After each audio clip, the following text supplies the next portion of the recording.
The housing crisis is hitting everyone. I'm from Washington State. I hear about it all the time. We've got a long way to go, a lot of people to help, but to me, the bottom line is more affordable housing. In Washington State, we face a shortage of almost 172,000 affordable homes, meaning that for every 10 extremely low-income Washington State families, there's only 3 affordable homes.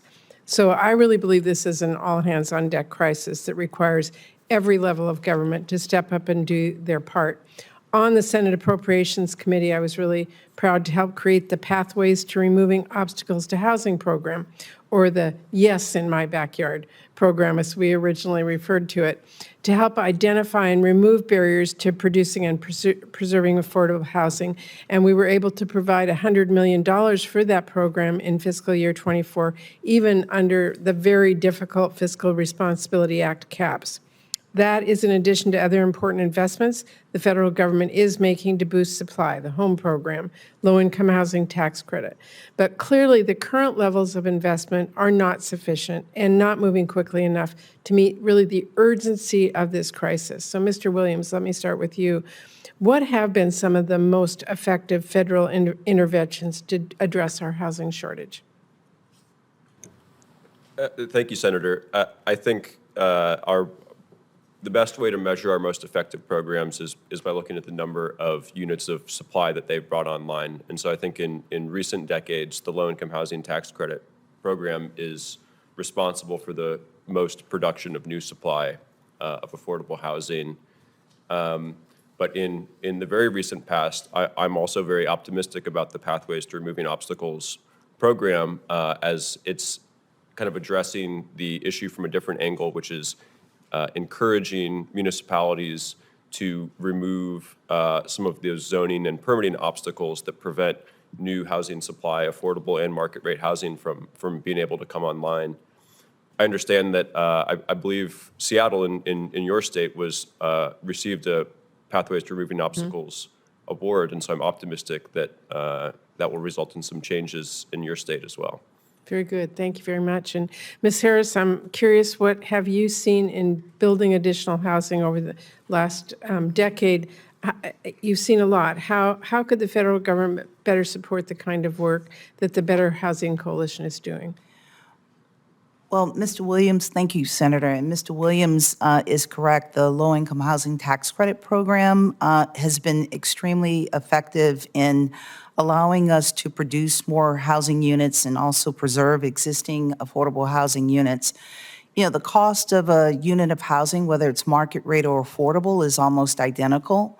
And the only way that we are able to offer rents at 50, 60, 70% off of market rate rents is the capital stack that we use by holding our debt down to about 30% of the overall development costs versus a market rate development that is somewhere between 70 and 90%. The low-income housing tax credit equity allows us to do that. And then there's usually 15 to 20% left of gap financing that is needed. And we've used creative things like capital magnet funds from the CDFI fund, ARPA dollars, in some cases CDBG, and philanthropy to be able to fill those holes and deliver quality housing options for families. The one thing I would say, while we're cobbling together sometimes 12, 13, 14 sources of financing, that adds another 12 to 24 months to the delivery time. And the demand is so high. Every time we open up a new community, we have 4 or 5 times the amount of applications that we have units to help families find quality housing. Thank you very much. Mr. Speaker, it's an honor to have you here. Thank you so much for joining us. I'm curious to ask you, because we have heard Donald Trump's Project 2025 agenda proposes leaving HUD's responsibilities to states and localities without any federal funding or oversight, and proposes selling off the nation's public housing stock, which is a critical piece of our country's affordable housing priorities. Here in Congress, we also saw the House Republicans put forward a 2025 budget that would slash HUD funding. So as you're watching all this from your seat, can you talk a little bit about those kinds of proposals would affect your state's housing efforts? Thank you, Senator. It would have a disastrous effect, not only on Rhode Island, but the rest of the country. Look, there are clearly some things that we can all agree on, which was we need some local zoning reform. But to privatize the public housing sector would exasperate an already existing crisis we have and a shortage. Where are the people who were living in these homes going to go? How are they going to afford to rent them or buy them? It is a very short-sighted solution to a very complex problem. We need both. We need federal subsidies and we need land use reform on a local level, and we need the federal government to step in, and because the states and the local communities cannot do it alone, Senator. So it's a combination of an effort that would work, and you'll see sustainable progress in affordable housing. Clearly, the biggest solution, how we get there, we can differ, but is to create more housing.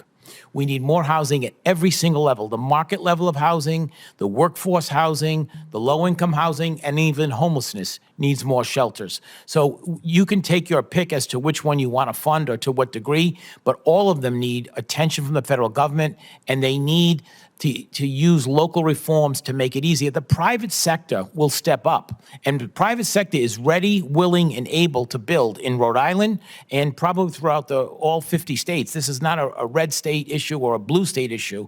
This is an every state issue. And the private sector will do its part, but we need the federal government as well. We need both to partner, if you will. Thank you very much. I've heard the same from my governor and local officials, so I really appreciate that.